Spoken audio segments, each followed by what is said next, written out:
Bonjour à tous, très heureux de vous retrouver pour ce nouveau Berry Match consacré au judo dans l'Indre. Et pour en parler, j'ai le grand plaisir de recevoir de fortes personnalités incontournables dans le judo indrien. À ma droite, Philippe Merlin, président du comité de l'Inde de judo. Bonjour. Bonjour. À ma gauche, un autre Philippe Fandrikov, président de l'AJC Châteauroux. Bienvenue Philippe. Merci, bonjour. Alors on va commencer avec une note un petit peu triste. On dédie cette émission à Jean-Louis Barbesange, grand serviteur du judo, trésorier de votre comité qui vient de nous quitter. Voilà, donc un petit mot. Oui, c'était un homme fantastique. Il a géré avec maestria notre trésorerie pendant de nombreuses années. Il va nous manquer beaucoup et on pense à lui maintenant tout le temps. Alors on va parler du sport qui préférait. On va parler judo. Vous êtes tous les deux judokas, 4e dan, 2e dan. Première question, pour avoir des responsabilités au judo, faut-il avoir un grade? Oh, c'est préférable quand même. Oui. Oui, pour montrer l'exemple au moins. D'accord, mais alors est-ce que dans vos textes, c'est écrit, voilà, on devient président à partir de la ceinture noire, ou est-ce que ça fait partie d'une charte Ça peut être une garantie, effectivement. Hein, Ouais. mais c'est vrai que sur les clubs, on n'a pas l'obligation d'être premier dan, d'être ceinture noire. Mais après, c'est vrai que sur tous les organismes, les OTD, les comités départementaux et les ligues, c'est forcément préconisé. Hein. Tous nos présidents de comités départementaux, de ligues, sont obligatoirement ceinture noire premier dan. Oui, c'est quasi la règle, quoi. Voilà. Hein, on C'est peut dire. obligatoire. C'est obligatoire. Ah, donc c'est obligatoire C'est une d'avoir obligation. la ceinture Voilà. noire. C'est une garantie de compétence déjà en tant qu'ancien pratiquant. Tout à fait. Voilà, on rentre dans le vif du sujet. Le judo est la 3e discipline sportive de France. C'est également une discipline qui est sur le podium dans l'Indre. Il y a une trentaine de clubs, près de 3000 licenciés. Un peu moins, on est à 2200, 2300 Ah, licenciés. d'accord. Mon dernier recensement était pas bon, c'était avec le GDOS, mais c'était l'année d'avant. Donc vous avez perdu un petit peu de... Non, non, on est toujours aux alentours de 2300, ce qui correspond environ à 1% de la population, ce qui est plutôt pas mal. Ouais. Sachant qu'en plus, on a dans l'Indre une moyenne d'âge qui est relativement élevée et que les grands pratiquants, la majorité des pratiquants du judo sont quand même des enfants, même s'il y a des adultes. Donc ça veut dire qu'on est très bien placé, on est 1%. Il n'y a pas beaucoup de départements qui font ça en France. Oui, et dans l'Indre, être le 3e, c'est aussi une manière de performance. Alors, vous avez au Parquidien à Châteauroux une structure impeccable et grosso modo, dans l'Inde, il y a des structures qui sont quand même acceptables. Oui, je crois qu'on est arrivé maintenant dans le département à avoir de nombreux dojos. Hein. C'est vrai que sur Châteauroux-Issoudun, on a les plus grosses structures. Ah, mais après, dans toutes les petites communes, ça se développe.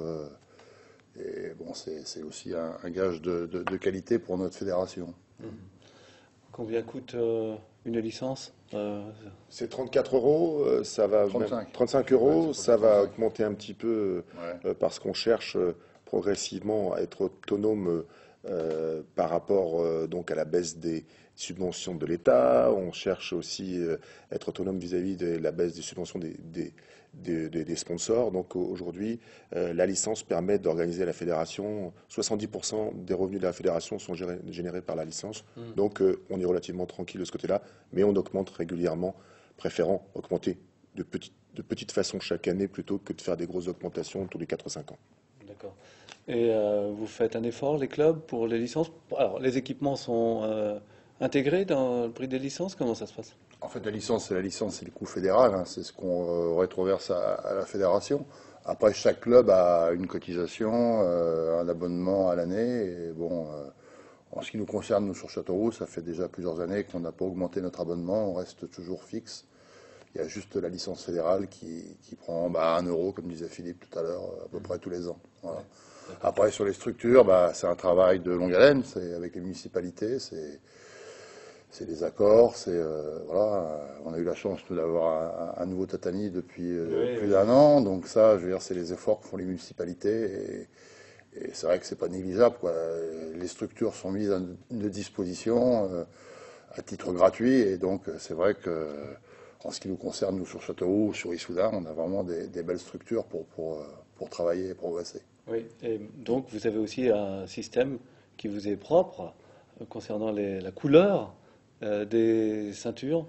Donc, est-ce que c'est une valeur étalon? Est-ce que vous avez des objectifs de ceinture? Comment se passe le système de ceinture pour les profanes? Ça va de quelle ceinture à quelle ceinture, à partir de quel âge, etc. Alors en premier, je vais rajouter que le département aide à la licence. Donc il faut savoir que le Conseil général fait un effort important et il prend en grande partie le coût de la licence pour les jeunes donc de 8 ans à 14 ans, donc un public tout à fait important. Donc sachez que si vous voulez faire du judo, ça vous en coûtera moins cher parce qu'il y a une aide du département, c'est important. Alors après, effectivement, on a une progression qui va de la ceinture blanche jusqu'à la ceinture noire, et après ce sont les danes. Et les couleurs sont le jaune, le orange, le vert, le bleu, le marron, et ces couleurs-là, c'est assez bizarre. C'est un japonais qui a importé le judo en France, qui s'appelait Maître Kawashi, qui était un disciple de Jigoro Kano, qui a imposé ces couleurs-là, parce que c'était un pratiquant de billard, et ça correspond aux boules des billards lorsqu'on joue au snooker. Voilà. Donc vous voyez, c'est quand même assez original. Alors il y a un proverbe aussi qui dit qu'une ceinture noire, eh bien, c'est une ceinture blanche qui n'a pas abandonné. Oui. Ça vous va, ça? Oui, mais on peut redire aussi que surtout le judo, ça commence à partir de la ceinture noire. Qu'avant, c'est les préliminaires et qu'il faut quand même être ceinture noire, voilà, pour après comprendre vraiment les messages du judo. Et puis, s'affirmer vraiment en tant que judoka, quoi. Ça, c'est la valeur absolue, c'est le bac pour les scolaires, c'est ça? C'est votre bac à vous? C'est le passage à l'état, on devient un homme. Quand on est ceinture noire, on devient un homme, une femme. Pas tout à fait. Non, mais je veux dire, on arrive à la majorité. Et cette majorité-là, ça ne veut pas dire que le parcours est terminé. On peut être en général, c'est 16 ans. D'accord. Donc à partir de 16 ans. Donc, alors, il y a des couleurs, il y a la couleur noire, il y a un code moral dans votre sport, respect, les règles et tout ça, ça fait partie aussi des couleurs. On ne peut pas avoir une couleur sans respecter ce code. Bien sûr. Oui. Notre principe, c'est prospérité, donc entraide et prospérité mutuelle. Donc ça, c'est vraiment le principe du judo. Donc ça veut dire, pourquoi? Parce qu'on ne peut pas progresser sans avoir un partenaire. Et puis après, l'idée, c'est que lorsqu'on est arrivé justement à la maîtrise de la ceinture noire, c'est de retransmettre son savoir. Et puis donc de continuer à progresser et de transmettre aux plus jeunes. Et c'est ça notre vocation. Alors, est-ce qu'il y a une course à la ceinture noire? Philippe, est-ce que vous avez un objectif chiffré de ceinture noire? Vous dites, cette année, j'ai tant de ceinture noire, très belle année. Cette année, c'est un peu moins, faut qu'on... Oui, il y a toujours une course. C'est vrai que l'objectif, c'est d'en former le plus grand nombre. Hein. Donc après, c'est un choix des individus, c'est un choix des personnes. Mais c'est vrai que former beaucoup de ceintures noires, c'est toujours pour un club gratifiant, révélateur de sa bonne santé. Oui. Ouais. Donc on va à ce stade regarder un premier reportage où on va voir une ceinture noire honorée avec sa 4e dan. On verra le tournoi international de Châteauroux et puis le corollaire de tout ça, l'arbitrage, reportage.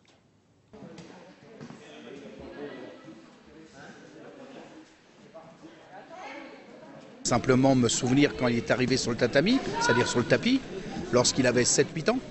Donc je l'ai vu évoluer.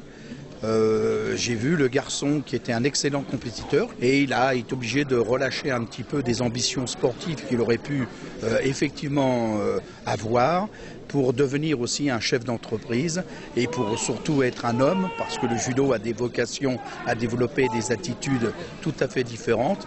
Bien sûr, une culture sportive, c'est aussi le but du judo, mais avant tout, être un citoyen dans la société sont aussi les préceptes du judo, c'est-à-dire faire des hommes par la pratique du judo et avoir des comportements et un esprit qui colle à beaucoup de fraternité, c'est-à-dire à la sagesse, au retour sur soi-même et à mieux appréhender les autres. Kigami Beraki, c'est ce qui se passe au Japon tous les ans, comme en France. C'est un moyen de rassembler tous les licenciés. C'est un moyen de convivialité, de partage, et surtout un mélange de générations, c'est-à-dire les jeunes et les anciens. Donc c'est un moyen d'être tous ensemble et de partager les mêmes convictions, les mêmes intérêts. C'est important pour eux de se confronter à des judos en Europe. Понял. Дзюдо во Франции, вообще дзюдо на большом уровне, на хорошем. Сильное дзюдо во Франции. Российское дзюдо и Франция сильное, в Европе очень сильное дзюдо. Je dis qu'il y a un très très haut niveau en France, alors ils sont contents de venir se confronter avec les Français. Ils viennent à Châteauroux pour gagner et... Пришли, чтобы быть первыми. Ну, конечно, мы на каждое соревнование едем быть первым. Спортсмены все сильные, татами покажет. Ils espèrent bien être premiers, mais ils voient qu'il y a peut-être des forts, alors ils ne savent pas. Enfin, c'est quelque chose d'extrêmement sérieux. Là, on voit d'autres juges avec qui vous jugez, vous. Et donc, ils scrutent le moindre fait des gestes. Ça ne doit pas être facile non plus à appréhender tout ça. Non, c'est pas facile d'être regardé toute la journée, mais bon, c'est comme ça qu'on progresse. Puis là, on n'est qu'avec des arbitres d'un bon niveau. Ils sont pratiquement tous interrégionaux, nationaux ou continentaux. Donc, c'est que d'une bonne expérience. En toute une journée, est-ce que vous n'êtes pas essoré nerveusement à la fin de la journée? Non, non, c'est bien, on reste concentré, faut pas trop divaguer autour, mais non, c'est pas difficile, au contraire, puis c'est une belle compétition aujourd'hui, donc c'est plus facile de rester dans les combats. Plus on avance à haut niveau, plus les combats sont intéressants. On a vu les Russes tout à l'heure qui ont fait impression et un interprète de première grandeur qui est votre papa. Oui, tout à fait. Il a essayé de faire son possible pour c'était parfait. Donc, traduire l'expression de son homologue. On a vu au travers ce reportage qu'il y a aussi un sens de l'amitié. On voit les beaux-frères, les Fautus, vous. Et là, on a l'impression que c'est quand même assez fort, cette fratrie judo. Ouais, c'est toute une équipe, hein, c'est cordial. Donc, voilà, vous savez, quand on pratique le judo et qu'on fait des combats ensemble sur le tatami, qu'on transpire ensemble, qu'on prend la douche ensemble, ça rapproche les gens, quoi. Ouais. Donc voilà, on peut pas jouer la comédie en permanence. Donc dans le judo, on est des hommes bruts, on est tel qu'on est, brut dans le sens bon du terme. Hein, mais, voilà. Mais alors, il y a quand même une question sous-jacente à ça. Vous avez pris du recul, un très long recul, après un quart de siècle de présidence. Vous êtes resté qu'1 an, 100 ou 2 ans, je ne sais plus, et vous êtes revenu à la présidence. Bon, vous êtes le personnage emblématique de la JC, mais il y a une crise de bénévolat quand même qui vous frappe, même s'il y a une amitié à travers les âges. Mais on va pas dire une crise de bénévolat. Je veux dire que, bon, à un moment, on souhaite passer la main. J'ai eu l'occasion de le faire. Ça a duré 2 ans, mais j'ai été toujours présent au club en tant que vice-président. Ouais. Bon, après, Pascal, pour des raisons professionnelles, a dû quitter la région, donc c'était pas facile de continuer.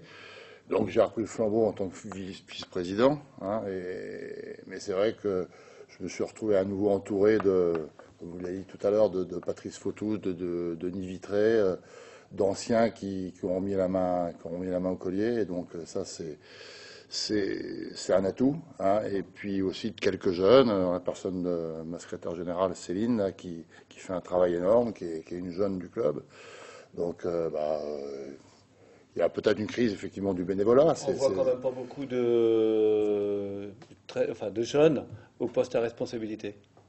Là, on a la chance d'avoir une jeune fille là, qui s'est bien mise et qui serre les dents et qui nous donne la main. Voilà. Mais bon, c'est vrai qu'après, épaulé avec des gens comme Patrice, qui a été aussi président du comité de l'Indre, avant Philippe, bon, c'est des gens qui donnent beaucoup, c'est des gens de qualité.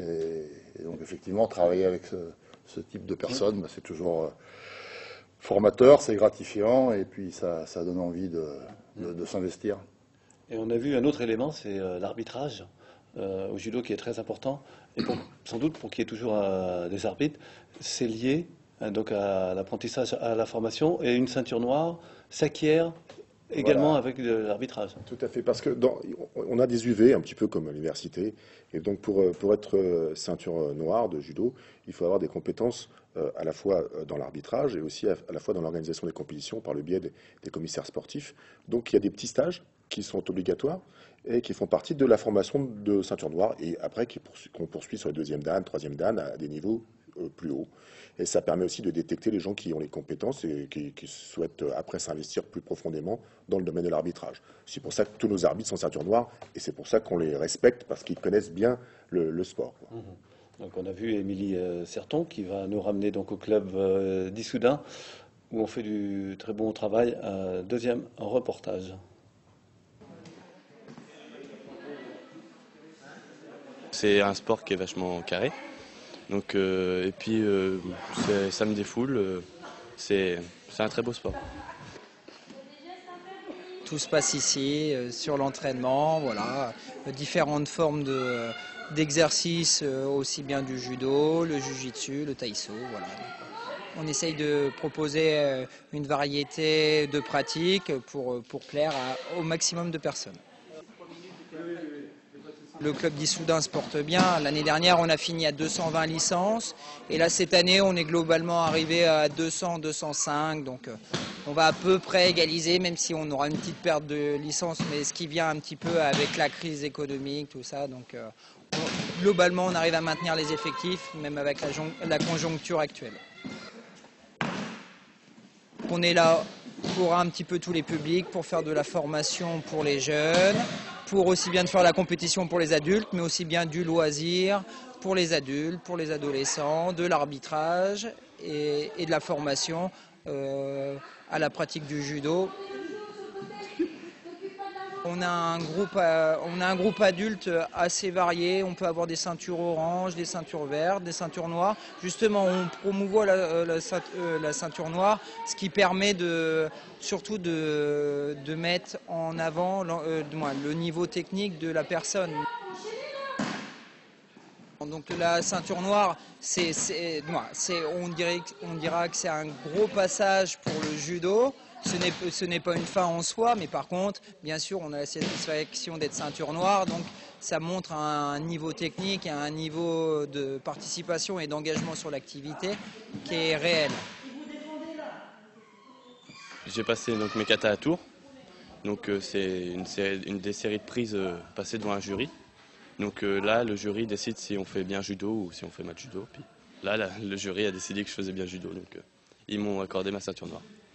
Mais en plus de ça, pour avoir la ceinture noire, il faut avoir 100 points en compétition et avoir réussi une épreuve écrite auparavant. Vous le faites à droite et vous le faites à gauche. Donc vous prenez le col à gauche. Oui, on a vu Rémi Serton, il y a Yannick Offray, prof à Châteauroux. Et donc, ce sont des personnages centraux pour les clubs, ces profs. Oui, tout à fait. C'est des gens de qualité qui enseignent déjà depuis un bon moment et qui, sur la formation, sont des garçons qui s'investissent sur le comité de l'Indre à travers de la préparation des équipes, des sélections techniques, etc. Oui, c'est un vrai sacerdoce, Rémi Serton. Ah oui, parce que nous, on a un petit département quand même, et donc on a besoin de demander aux professeurs des grands clubs de nous assister dans la mission d'encadrement, de stage et de préparation de nos cadets, de nos benjamins, de nos minimes. Et donc, au lieu d'avoir des personnages qui viennent de l'extérieur, on fait ça en interne et on mobilise toutes les compétences du département pour faire ça. Ouais. Alors, ce sont des professeurs à temps plein, comment ça se passe? Eh bien, pour certains, oui, on a quelques professeurs à temps plein. On doit avoir 3 professeurs à temps plein sur le département de l'Indre, dont Yannick. Et puis après, on a des gens qui interviennent à côté de leur vie professionnelle, comme Rémi, qui est, lui, professeur d'éducation physique.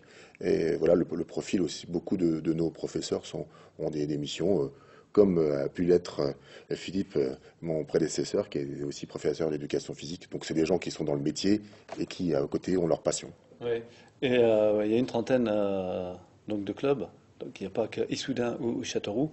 L'enseignement du judo, là-bas, est-ce que ça pose un problème? Parce qu'il faut des créneaux, il faut un entraîneur qualifié? Beaucoup de déplacements. C'est-à-dire qu'on a beaucoup de professeurs la plupart des professeurs ont plusieurs clubs. Donc ils sont appelés à faire des kilomètres pour aller, par exemple, d'Écueillé à Villedieu, de Villedieu à Levroux, ainsi de suite. Mais bon, ça fait partie aussi d'un maillage. Et aujourd'hui, on a un bon développement parce qu'il y a quand même un dojo qui va se construire à Valençay qui est en prévision. Il y a un projet sur le Blanc d'une rénovation avec un grand complexe sportif dans lequel il y aura un dojo. Et donc, on voit bien des développements intéressants sur des zones qui étaient un petit peu pauvres en équipement. Et on ne désespère pas que la Châtre fasse de même. Il y a des projets aussi sur la Châtre. Voilà.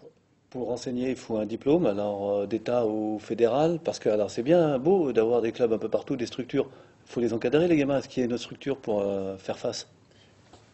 Le diplôme d'État, c'est obligatoire. Le diplôme d'État, voilà. Oui, c'est un brevet d'État, en fait, c'est maintenant le diplôme d'État. Alors c'est pas facile. C'est une obligation. C'est une obligation, il n'y en a pas partout. Est-ce qu'à la Châtre, au Blanc, est-ce qu'on peut faire face à l'arrivée de nouveaux licenciés? Aujourd'hui, au niveau de la Ligue, on essaye d'avoir une politique de formation et depuis peu, Orléans dispense des cours qui permettent à l'obtention du brevet d'État. Auparavant, c'était un peu plus compliqué. Il n'y avait pas dans la région, on n'avait pas cette possibilité-là. Donc, on pense qu'avec la proximité et puis les aides qui sont apportées, on va susciter quelques vocations pour les jeunes parce que c'est clair que dans l'avenir, on a quand même dans certains coins de notre département des professeurs qui sont assez âgés et qu'il faudra renouveler. Mais on s'y attelle. Et puis les anciens essaient de découvrir des nouveaux talents et de les orienter. Voilà, nouveaux talents. Nous y sommes parce que le but aussi, c'est d'avoir des jeunes doués sur le tatami, des graines de champions. Alors, est-ce que c'est un bon cru là actuellement? Oui, on a des résultats. Bon, c'est vrai qu'après, sur le plan des équipes seniors, on a vécu à Vendôme. Là, on n'a pas pu être titré ni Châteauroux ni Soudain, mais on fait quand même partie des départements qui sont représentatifs. La difficulté, effectivement, c'est que tous nos jeunes quittent un petit peu le circuit du fait des études, et donc c'est pas facile de les avoir, même le vendredi soir à l'entraînement. Donc ça, c'est un peu compliqué, mais bon. Enfin, votre réussite, c'est quand même qu'ils trouvent des places dans les pôles. Je pense à Maxime, votre fiston, qui est parti plus haut parce qu'il avait besoin, lui, d'une structure plus haute pour son talent. Oui, mais aujourd'hui, on a une politique quand même qui marche bien au niveau des jeunes. On a aujourd'hui 4 jeunes qui sont en structure à Tours. Il y en a 2 qui sont en structure sur Orléans. Donc à des niveaux régionaux ou voire nationaux, donc c'est très bien. Et puis on a la chance de temps en temps, effectivement, d'avoir quelques jeunes qui sortent du lot. Il y a eu mon fils, il y a eu précédemment la petite Erdevenne, qui se retrouve à s'entraîner avec les équipes de France sur Paris, à l'INSEP.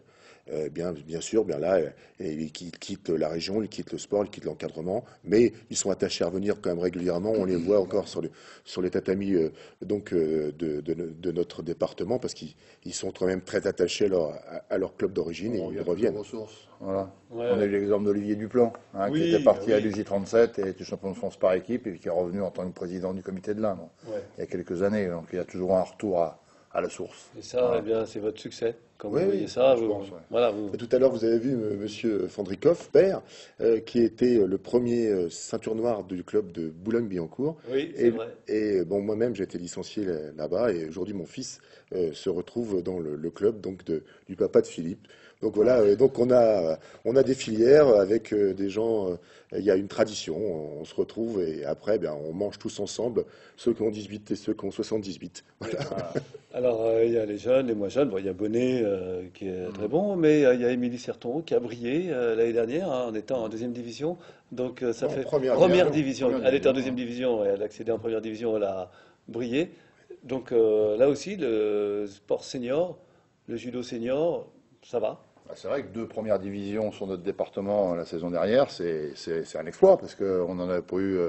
Je crois que le dernier, ça avait été notre ami Olivier. Il n'y en avait pas eu d'autres, donc c'est quand même pas courant.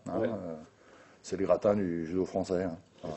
Un homme, une femme, en plus, et à la parité, c'est très bien. Vous respectez la règle, vous êtes parfait.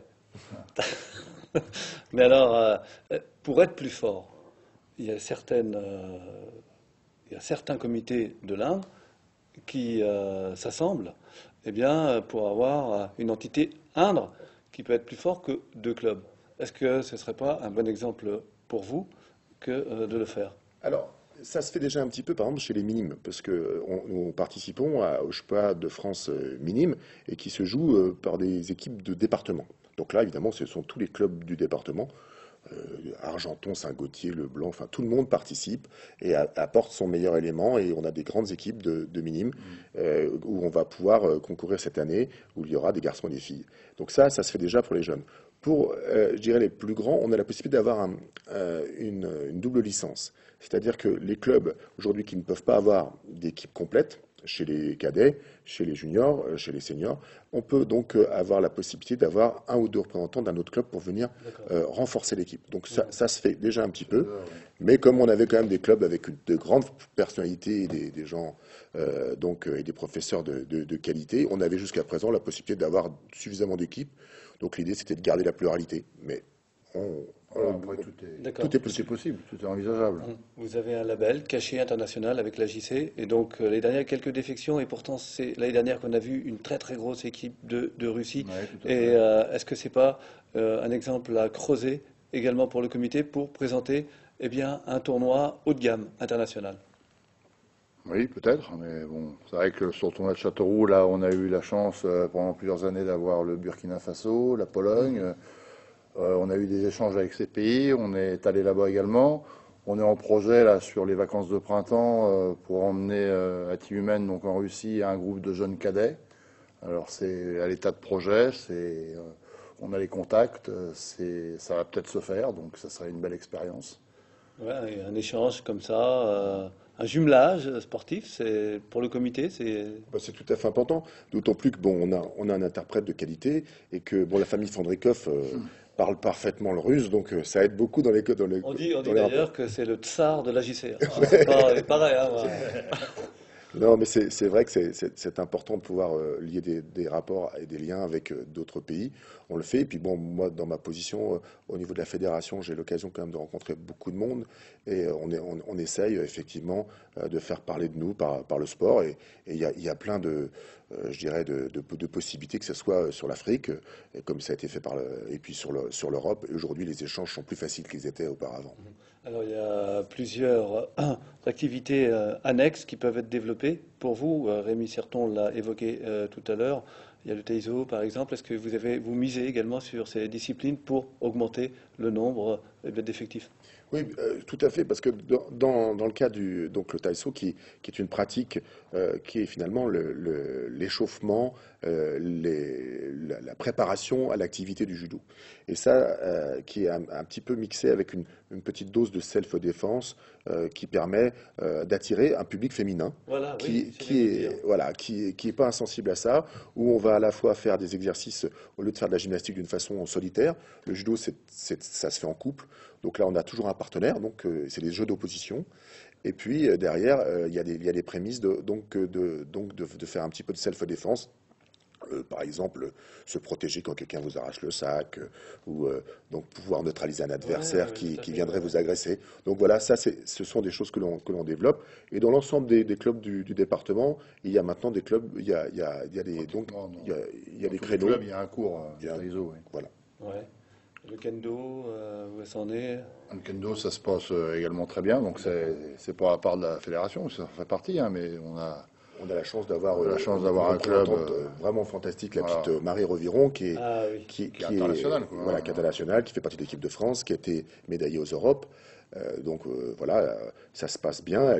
C'est un beau représentant de notre activité. D'accord. Le sport handicapé, le judo, est-ce que vous avez également des actions? Chaque année, des actions avec les IEME. Donc à plusieurs reprises, on fait donc des entraînements, on fait aussi des compétitions qu'on organise pour eux. Nos arbitres, qui sont des gens qualifiés et qui savent s'adapter à ce public-là. Et bien sûr, il y a le judo n'oublie jamais le sport handicap. Et on a régulièrement donc une manifestation ou deux par an. Le judo, c'est l'école de la vie, puissance zen. Est-ce que c'est aussi une philosophie que vous transmettez? Dans l'équilibre, vous... On essaye d'être zen. On essaye voilà. d'être zen, Vous ouais. voyez, déjà, on est décontracté, on est avec vous, là, ça fait partie de zen. Mais non, mais je pense qu'évidemment, ça forme les hommes à être à la fois plus tolérants et plus exigeants pour eux-mêmes. Ce qui est, par les temps qui courent, c'est un petit peu l'inverse de ce que l'on peut voir. Ouais, eh bien, je vous remercie donc pour ce Kagami Biraki médiatique spécial Bip TV. Merci d'être venu. Et merci à vous pour votre fidélité. À très vite. Merci. Merci.